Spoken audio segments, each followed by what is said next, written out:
Hello and welcome to Tennessee Informer. I'm your host, Dave Vance. Thank you for tuning in.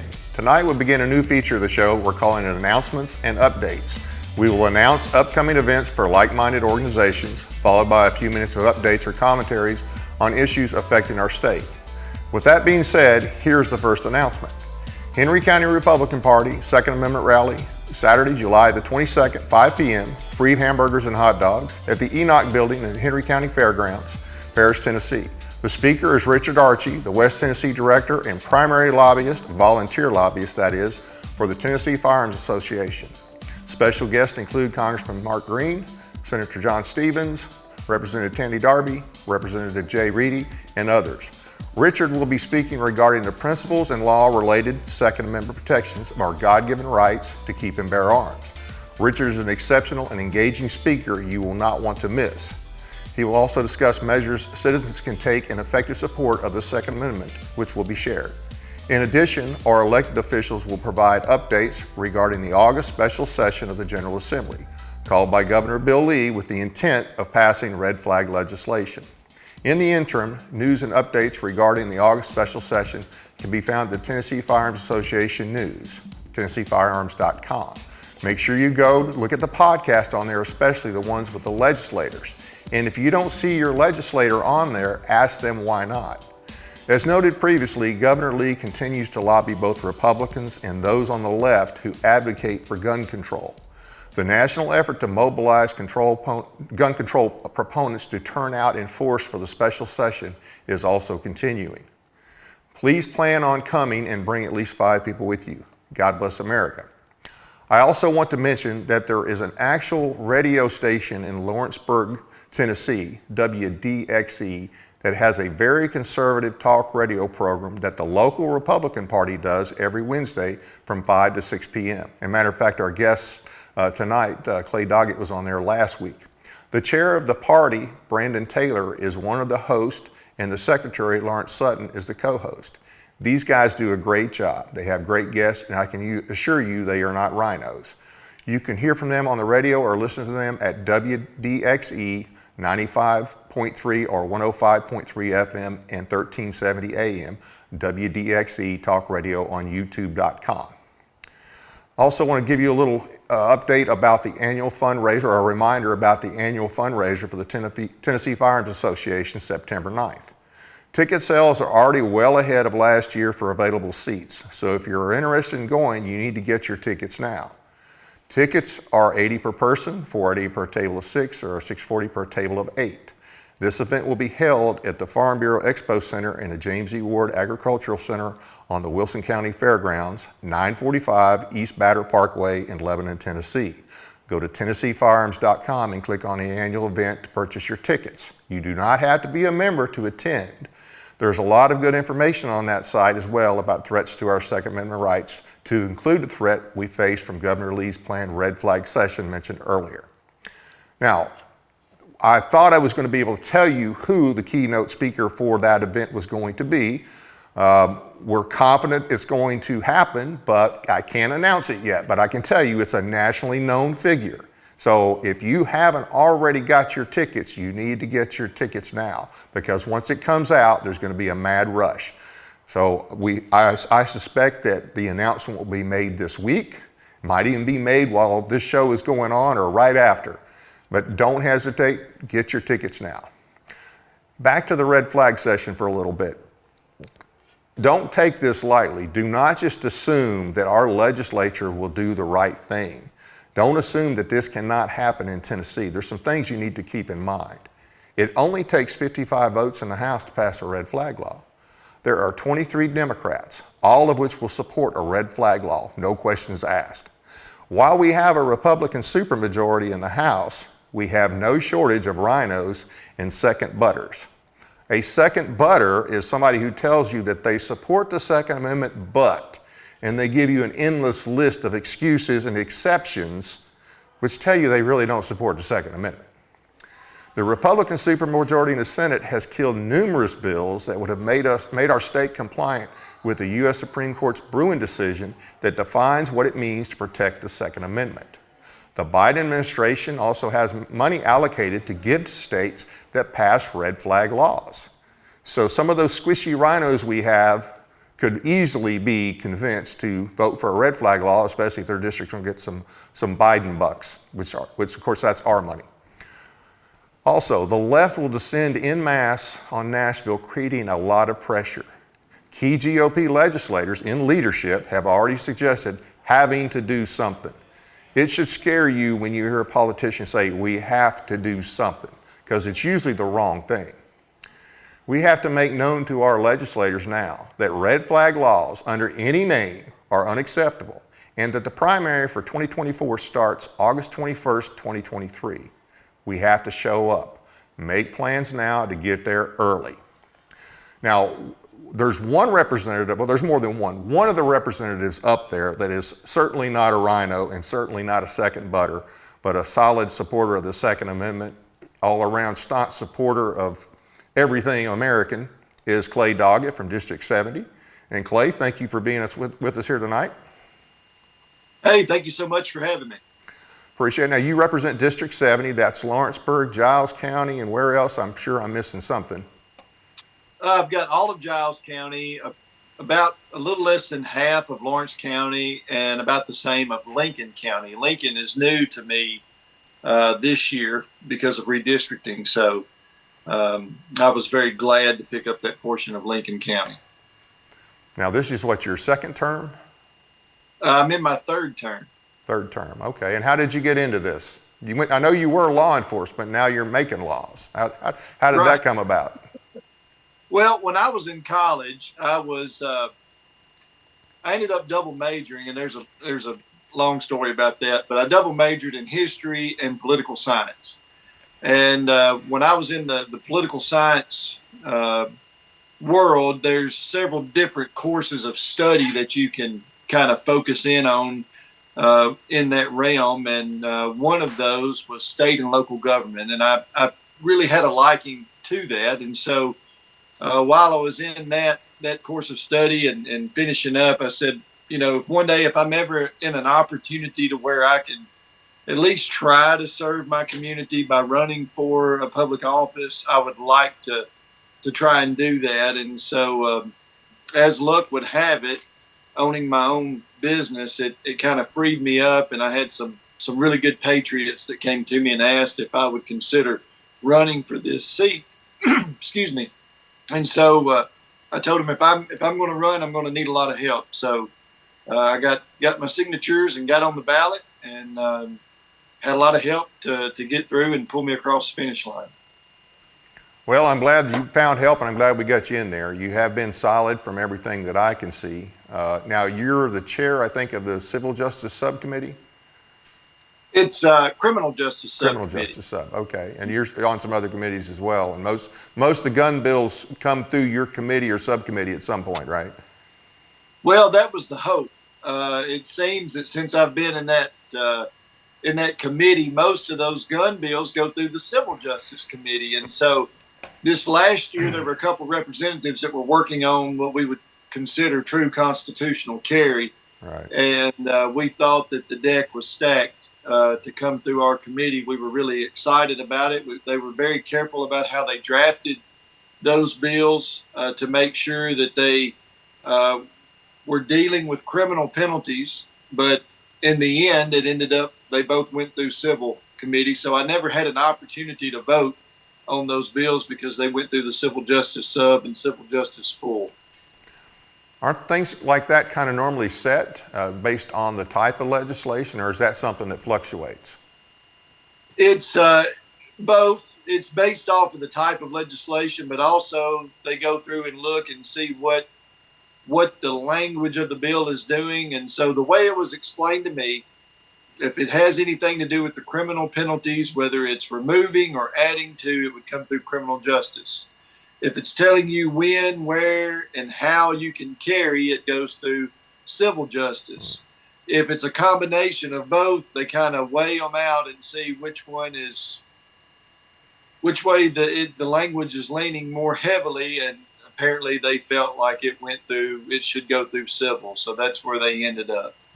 Okay, yeah, I'm sure it wouldn't have had anything to do with having a staunch pro Second Amendment guy on that committee. I I don't think the leadership would do something like that and reroute it to another committee. But anyway, just appreciate the insight there. So before we get to, you had some good legislation this year, and I do want to talk about that. But red flag is like the hottest thing going in Tennessee right now. So I want to pick your brain about that a little bit. Get your thoughts on, the session. Should we even be having it? What the risks are, and anything you want to add about the upcoming special session in August. Well, thank you. You mentioned the talk radio show in Martinsburg, WDXE. I was on there. Lawrence Sutton, great guy. I think he's watching right now. Wonderful, wonderful patriot. Brandon Taylor. They do a great job over there with their radio show. And this was one of the things we talked about on their show last week. While we were in session, the governor had urged the legislature to do something while we were still there. Obviously, we were beyond the bill filing deadline. There's a procedural process that we go through each year with the bills. We're limited to 15 pieces of legislation that we can file. Each member can file each year. Towards the end of the session, there's what they call a late file bills committee, and that's comprised of the speaker, the majority leader, and the minority leader. And so if you have a bill, maybe you've reached your limit, or you had a piece of legislation that you didn't have time to get filed, that's your last hope to try to get those bills through. The Democrats brought a ton of bills up to the late file bills committee that were true red flag laws. They even had some about safe storage that was included in there. There was a safe storage bill that came into my committee, but the sponsor took it off notice in the committee. But all of those bills, they had to have all three, the speaker, the majority leader, and the minority leader vote yes to have those bills heard in the committees. That none of those were able to pass. The governor was really pushing for that to be done. When nothing happened to his liking, he ended up saying, well, I'm going to call a special session. Originally, he was going to call it in May. May turned into July. July turned into August. We still haven't had the official call yet for the special session. The date he's given is the 21st of August. My thing has been this since the beginning. If it could wait all that time, if it can wait until August, it can wait until January when we come back. What's going to end up happening is there's going to be pieces of legislation out there that we're not going to be able to see. And so when we go in and we have a caucus meeting that's scheduled on the 21st, that Monday. So we know that the call is coming. The call, he's got to make it, I believe it's 30 days before. So the call should be coming out in the next week or so. Okay. We're going to come in. Chances are none of us, or at least only a handful of legislators, will actually have seen the proposed language. To me, I don't like that at all. Even in previous special sessions that I've been a part of, when there was, go back to the education special session, that was held during session. We had gavelled in January. We did organization for the first week or so, getting moved to offices and different things like that. And then they called a special session that was to deal with education learning loss after the COVID year. Right. We come in, those were bills that I'd never seen before until I walked in on that Monday night and there was a handful of members that had actually seen those bills. Now, those bills came from the executive branch. The governor had worked on those with his staff, and they had passed off to members of the House and members of the Senate to help get those through. So you were really and truly drinking from a fire hose that week, trying to see exactly what all those bills have done. And it's kind of dangerous because we look back, that's where we got some of our third grade retention bills, if my memory is correct, that come out of that special session. Some of the summer learning camps, which have been a good thing. But, looking back, those things could have probably been slow walked through the legislative year that year and give us more time instead of 4 days to come in and do something. Same thing with this special session. If we come in we're going to have 4 days. If the bills make it through the committees, you're going to have 4 days to immerse yourself in the language, to try to check with all the language to make sure that everything is on the up and up, to see how it matches up in the code. It's really tough to do that in 4 days. And so my thing has been, if you can wait till August, you can wait until January, run it through as an administrative package, let us pick it apart, dissect it, get rid of it, whatever the case may be. Another thing that you have to keep in mind when you go into a special session is that committees may not always be the same. I remember going back to using that example of the education special session we had a couple years ago. I was placed during the special session on the elections committee. They had formed an elections committee.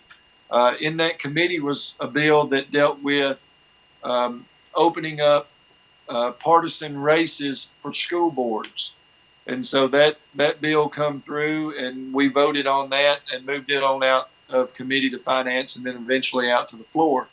I had not served on elections during that year or previous years. So it's very possible that going into this special session that you may have people that have served on the criminal justice committees, the civil justice committees, that may not be on the committees that some of these red flag bills are heard. You may find people that are on health committees or education committees that would make up a committee. It may be called civil justice or criminal justice or judiciary. You can kind of make up committees when you go into these special sessions. That's something that could happen. Myself and others may not even have a vote in the committee process on the bill. And so that's always a concern when you have the special sessions. Okay, so the Speaker of the House and then, of course, the Speaker of the Senate will be the one who decides the composition of those committees, correct? Yes, sir, that is correct. And so you mentioned 4 days. Is that do we know it's only going to be 4 days? Is that what a special session is initially limited to? No, sir. The special session could last 2 weeks, 3 weeks, 3 months, just depending on what it is. 4 days generally in a special session. The bill has to be read 3 times before it can be, on the third reading, it can be voted on the floor. So that Monday night, whatever bills have been filed will have their first reading. We'll come back in on Tuesday morning to the floor. That will be the second reading. Tuesday and Wednesday will be committee days where these bills are heard. So if a bill was, for instance, in a judiciary type committee, it would be heard on Tuesday.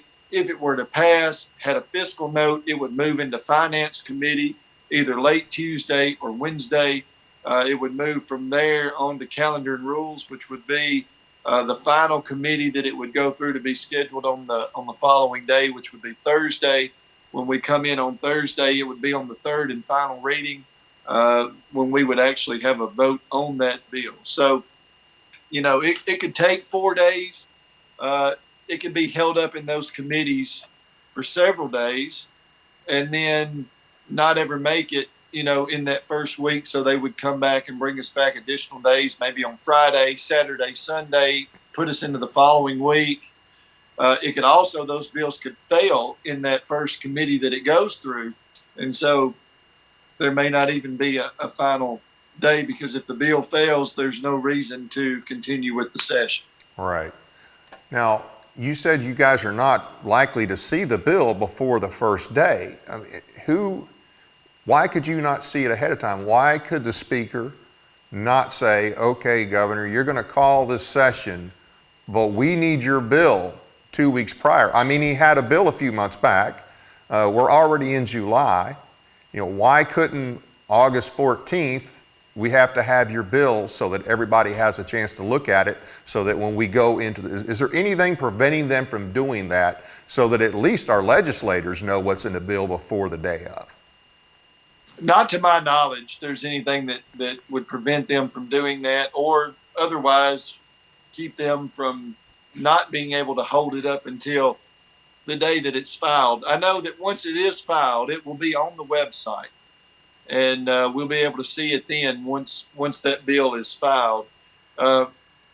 There's a lot of things that happen.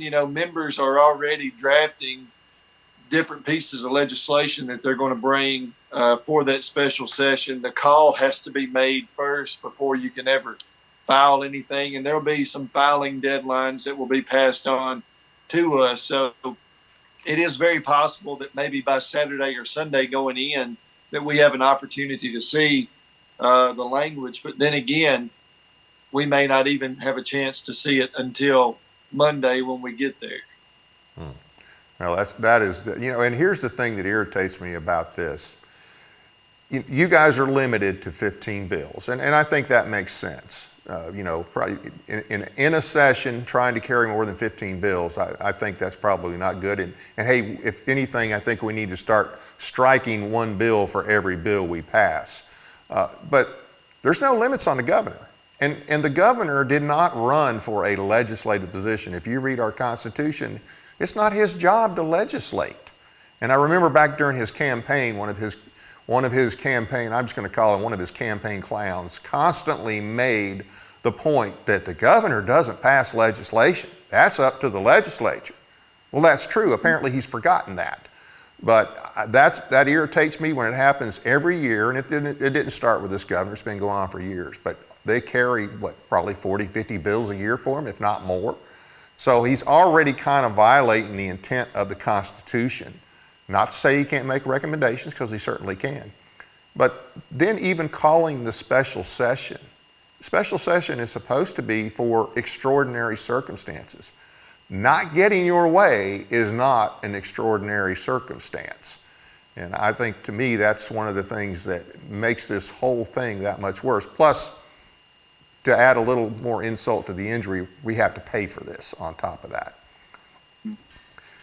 Right. And I know that, anytime that there's a bill filed that is an administrative bill coming from the executive branch, it technically does not have the governor's name on it. It's always carried by a member of the House or a member of the Senate. The way that the House and the Senate work is they make pretty much a gentleman's agreement with the administration that the majority leader of both houses, both chambers, will carry that legislative bill. It will not technically count against their total of their 15. So William Lamberth is our majority leader. Yep. He files all the administrative bills that comes from the governor's office. Jack Johnson in the Senate files all the bills over there for them. And then the majority leaders find members of the House to carry those bills on behalf of the governor. So you'll see a lot of times it'll be signed on to by Lamberth, Cochran, which is the assistant majority leader, and then a member. It could be me or someone else that has agreed to carry those bills. And so you'll see those names on there. One of the things that I've always advocated for since I've been there, learning how this process works, is said, why don't the governor's staff go out and do what other groups and entities do when they have legislation? They go out and they find a legislator to carry it instead of just automatically getting it filed by the majority leader of both chambers. I know, for instance, at the Tennessee Firearms Association, you were talking about their annual meeting that's coming up. Richard Archie, a great man. He's going to be a speaker in Henry County. He's speaking in Giles County Thursday night. I'm a big fan of Richard's. Yeah. Richard and I have worked together on a lot of legislation over the last 5 years. He's brought things to me and said, hey, is this something that you can get behind or something that you can work towards to get it through? And so we worked together on a draft. I filed that legislation. It's not something that just come off the top of my head to do. It was brought to me by him. Same thing with other groups have come in and said, we would like to see, if you'll help us with this bill, we have some language. We oftentimes end up tweaking that language to make it work. The governor's bills that he gets filed on his behalf, same thing happens with him. They end up getting tweaked at some point during the process, although they are harder to make amendments to when they come through. The only time that they'll ever really make amendments if they see that it's probably going to fail in a committee, and then they go through and work with committee members to try to see what they can do to get it through to make sure that it passes. Yeah. Well, I agree with you. They should have to go through all the same hoops, and I think they should certainly be limited. But, you know, hey, if we just followed our state constitution, that would be a great improvement. Have they said anything, has there been said anything about the administration? Do we know what the plan is for safety for the legislators, for the citizens? Because we already know the left is going to descend. I'm not just saying that. We've already heard audio of it, and you know they plan to be disruptive, and they have been for everything else, so no reason this should be any different. Have we heard anything about plans for safety? Are they ready for what can possibly happen? I have not been briefed on anything as of yet as to what the plans are. I do fully expect that if we do have the special session, which we will, I'm certain of, they will have they'll have adequate security there. One of the things that concerns me is that you're going to have two groups, completely opposite philosophies and ideologies, descending on our capital. Yeah. It's just not going to be a good situation. I'm afraid that someone could seriously get hurt there. I know that. Just when you go back the last 2 weeks of session that we had, one night as we get on the elevator and start up to the second floor of the chamber, the sergeant of arms that operates the elevator, generally we laugh and cut up with them as we go up the elevator, just, making small talk and jokes and things. And he says, "Everyone be quiet. I need you to listen to me." And he said, the crowd is the biggest that he's ever seen. The troopers have pulled the crowd back to make a path for us to go through. When you leave the elevator, get in a single file line, grab onto the person in front of you, and don't stop walking till you get in the chamber. Wow. So I was the first one out of the elevator. I had someone grabbing onto my back, and as I come out, the crowd, the people were just, the troopers were holding people back, but you had about less than a 3-foot path for you to walk through. At some points, I had to walk sideways through the crowd. You could feel the people's breath on you as you were walking by them to get into the chamber. I'd never seen that in my 5 years that I've been up there. Some members, when you had to go to the restroom and leave the chamber, there was a trooper in front. You grabbed onto their back. A trooper got behind you and grabbed onto your coat. And when they opened the doors, they pushed you and you went through the crowd to get to the restroom. One member went into the restroom. The mob descended on the restroom. And so the trooper was holding the door shut to the restroom so that this member could use the restroom. When he was finished, they said, "Let's go." They opened the door up. They go out. The mob was grabbing on the member. He was spit on twice, trying to get back. And we're talking, you're walking maybe 50 feet from the restroom back to the chamber door. And so it was, there was women that sat around me in the legislature that said, I'm afraid to drink anything. I'm afraid to eat anything. I'm afraid to walk out of the chamber.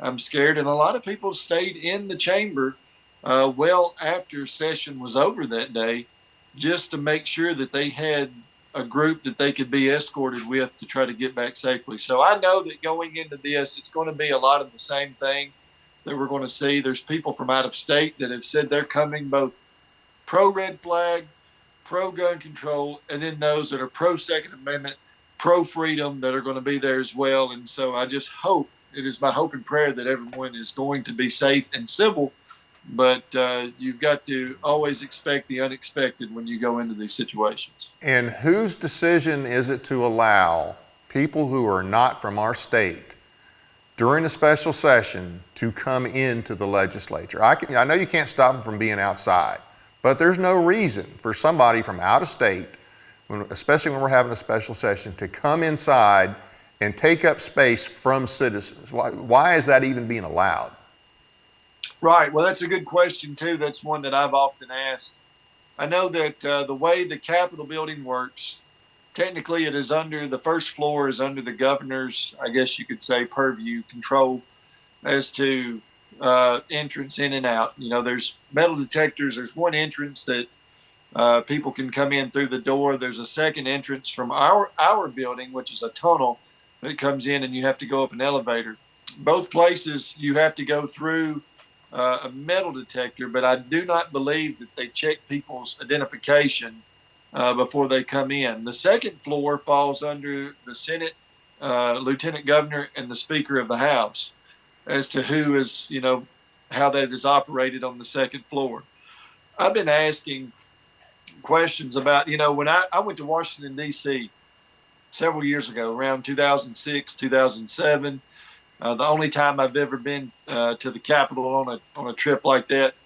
And we went to the U.S. Capitol building. I wanted to go in and see Congress work. I wanted to see my U.S. representatives and my U.S. senators work in the chamber. When I got into the Capitol building, I took a tour. I asked about going into the actual chamber, and they said, no, you have to have a ticket to be able to get into the gallery. Our gallery seats, I think, 150 on each side, so around 300 people can come in and watch us conduct business. I think it would be a great idea if we had a ticketed process to where you requested to be on the list to sit in the gallery. I know that from friends of mine that have been to Washington that have sat in the gallery, there's strict rules up there. You're quiet as a mouse. There's no outbursts. There's no loud talking. They have a strict set of rules that you must abide by, or they boot you out. We have rules for our gallery as well that are posted right by the stairs. And before session was over with, I stopped and read all the rules and said, these crowds that are coming in are violating all of these rules that are in. There is not to be talking, no loud outbursts, any of that stuff. But yet we continuously see this while we're trying to legislate. And so I think a ticketed process would be a good one. That way you can verify, you can check someone's identification. If they're not from out of state, reserve the seats for that day for those who are constituents of Tennessee. And so if there is vacancies in the balcony for that day, then someone from out of state can come by. And we get visitors every day that come in, that people that tour, that go around the country and they tour Capitol buildings. And I've met some folks that have come from other states that have set up in the gallery to watch it, the process. And so, but 99 out of 100 of those are all folks that are there for the educational purpose. They're there with good intentions. They're not there to cause a stink. Right. Yeah, well, we need something. It needs to be Tennessee citizens in there, and we need some process for that. Well, as far as legislation goes, you had some good legislation this year, and let's talk a little bit about that. House Bill 0030 was designed to prevent minors from being present at adult cabaret-type shows, whether on public or private property. It was killed in the Senate committee for lack of a second. Will you bring it back next session, and do you have any idea why it was killed in the Senate? I understand you're not in the Senate, but surely you've heard something. Well, here's the thing. We passed it on the House floor this year. It's still alive in the Senate. It never was heard. So that if there was a vote that was taken on that bill and it was voted down, then the bill is completely dead, even though we passed it on the House floor. So by them not giving it a second, kept it alive. It's on the clerk's desk. Senator Joey Hensley is the one that carried that bill with me in the Senate. Yeah. And he and I have had numerous conversations about it. He's going to bring the bill back. Good. One of the first couple of weeks that we come back into session to pass, to try to get that passed. I did speak with some and of the senators. And of course, this is, go ahead. No, you go ahead. I'm sorry. Yeah, I had a little sound issue there. This is just my speculation, because I happen to remember so I'm not speaking for you, but that Senate committee vote, I think that was the day after McNally did his internal straw poll on whether or not he should remain in leadership. And I don't know, I just have a sneaking suspicion that the fact that there was no second given in that committee probably has something to do with that. Can't prove it, but that's just my suspicion. And that's probably a good suspicion. I know that speaking with some of the senators, I got pretty heated in the conversations with them about it when they told me that we were, because there's a licensure component to this bill, that we were legitimizing drag drag shows and drag performers like we would electricians and plumbers and real estate agents and anyone that has a professional license. And it was very difficult to bite my tongue on that. Did they say that with a straight face? Oh, yes. And they did. Good Lord. You know, I worked on that bill with my district attorney. I worked on it with the state attorney general to make sure that we had something that was going to be constitutionally upheld, because we knew it was going to be challenged in court if it passed. We knew it would go to federal court. There would be an injunction filed that would come in on it, and then hopefully we could defend it. So I wanted to make sure we had something that was going to be bulletproof when we went in to the court system. And so the licensure component, it's the same as we have right now for strippers. Before you do a performance, you have to have 10 days before, you have to go to your local sheriff's department. You have to fill out the application. They do a background check on you. You're fingerprinted. You pay a fee. They know exactly who you are. From what we have seen over the last 2 years is that these performers are coming from out of state.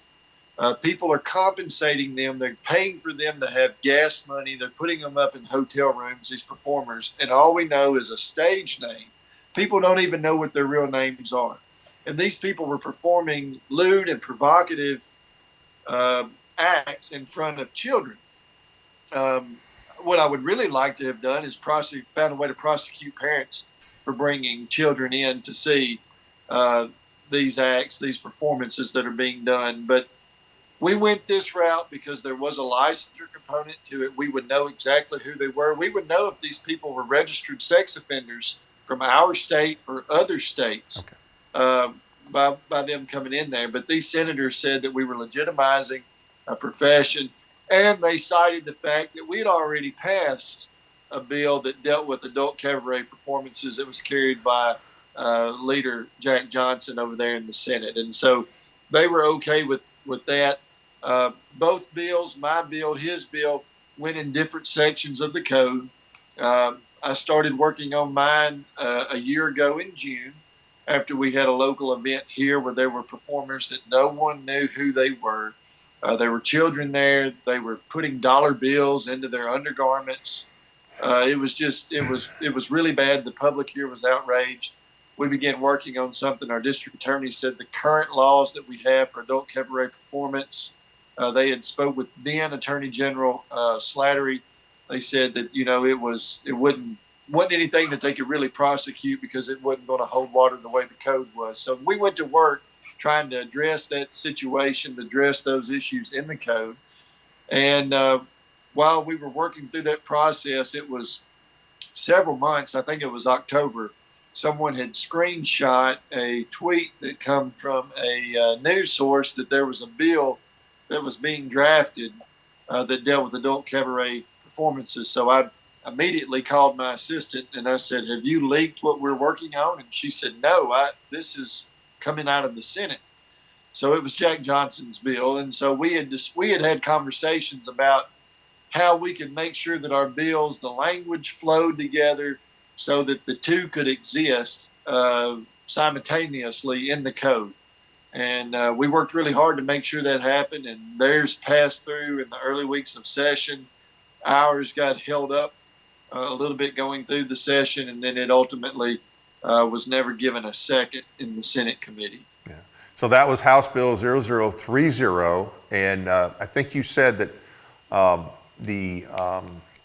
currently the strippers who are legal in the state, the legal strippers, they already have to have license, correct? That is correct. Okay. And probably some of the same people that complained to you about legitimizing these other performers, these fruitcakes, or I bet you they probably have gone and seen some of these strippers. That's my wild guess. Anyway, House Bill 0031. By the way, I'm glad that bill is going to come back next year. I'm glad they didn't vote it down. They just didn't give it a second. So hopefully it'll get through next year. House Bill 0031 would have convicted those of the crime of rape, that would make them ineligible for probation. I noticed it was taken off notice, and I was wondering what led to that and if it'll be back next session.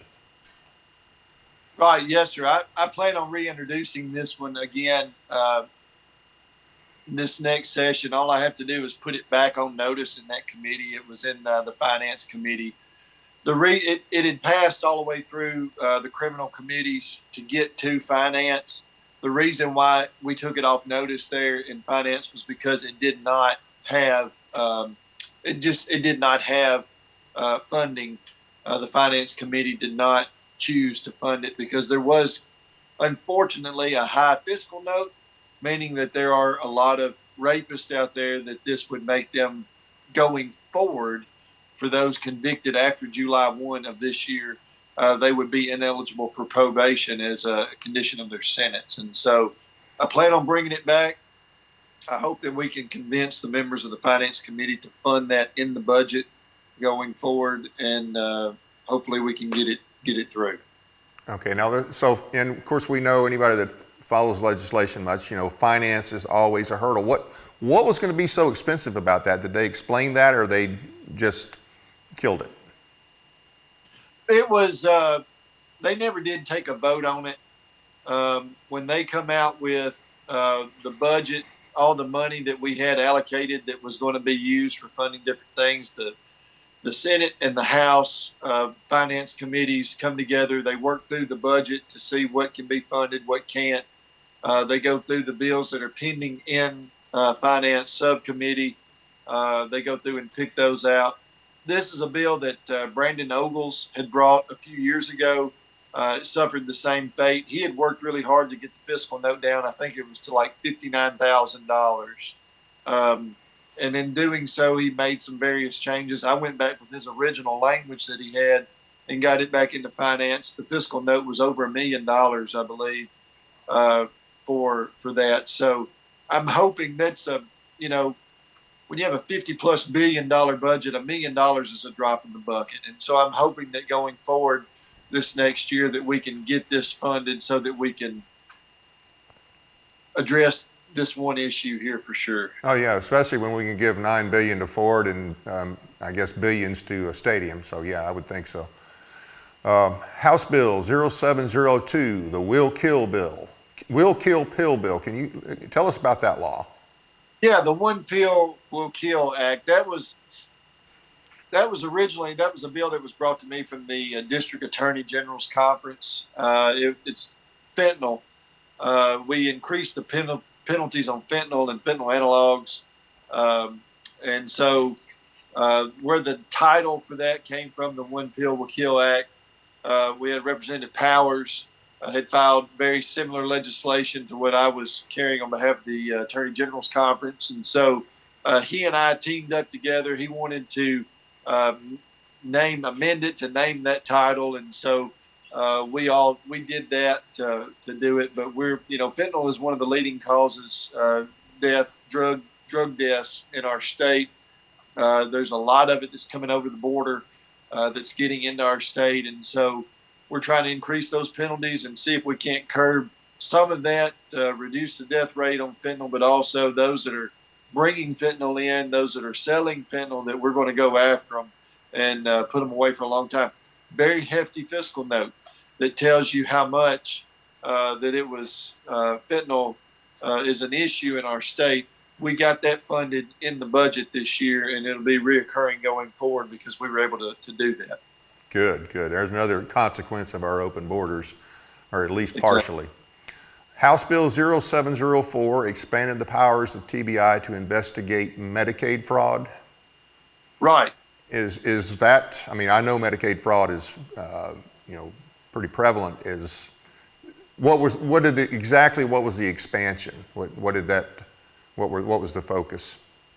So previously, until July 1, there were agents within TBI that not only investigated Medicaid fraud, they investigated other things as well. There's been, it was kind of spreading agents thin. Okay. The director asked if we could create a new division within TBI where agents were only specifically handling Medicaid fraud. So you've got a criminal division You've got some that do everything from drugs, only focus on drugs. You've got some that focuses on crimes against persons like murders and things like that. There's really a plethora of things that they investigate. And so adding the Medicaid division in there, it's a new division. They're using agents that are just solely dedicated to that. So that kind of relieves some of the other agents and lets them, be able to work on other things that they have going on. Good. It sounds like it was needed. House Bill 0705, an expungement bill. Why did you think an expungement bill was needed? Well, that's a good question. When it was first introduced to me, I looked at it and I was trying to figure out exactly what we were doing. All this bill actually did was added the control number to the paperwork that they have. So whenever there's if someone is charged with a crime, they're issued a specific number that kind of like a case number that follows that case through the judicial system. And so whenever that person is eligible for an expungement, in order for record keeping to make sure that they're not expunging something that they shouldn't, all we did was make sure that control number that they got when they were initially charged with that crime, that number has to be on the expungement request or the request will be denied. Okay. So that that makes sense, because I'm sure there's probably been cases where things have been expunged that shouldn't have been, but there was somebody wasn't tracking the whole thing as it went through the system. Is that pretty much the case? Right. This is a tracking issue, and several counties do this. Some counties do it, some counties haven't. So we're just trying to bring uniformity across all 95 counties, that whenever someone finds that they are eligible for expungement, that original number that went with their original charge has to be listed on that expungement form for it to be able to be processed. Okay. House Bill 1020 for elections had to do with hand counting the ballot sheets at the end of the night. And so I'm just curious if you could fill in a little more of the details, and then who opposed it, and are you going to bring it back? Right. Well, this is another one it's sitting in the committee there in campaign finance. And so where this came from is one of my coordinators of elections in Lincoln County had asked me about doing this. It's last year or back maybe 2 years ago, after the 2020 election, we had several bills that were brought into the legislature to try to increase our election security and integrity going forward. And so we were ranked by some national outlet or think tank as one of the top election security states in the nation. One of the things that was proposed in that package that they did was that there would be random audits of counties. And so what my election coordinator asked is that if there is an audit, can we not hand count those paper ballots, not actually counting the votes, but we're actually counting the ballots to make sure that the ballot number, that if there's 100 paper ballots there, the tabulator, the scanning machine that you run them through will show that there's 100 on that tabulator as well, to make sure that those numbers match up. That was the intent of the bill, just to make sure that there was human interaction at some point, not necessarily counting to see that Dave Vance got 97 votes out of this precinct. It was to make sure that there was 100 votes cast in that precinct, because that's what the tabulator says.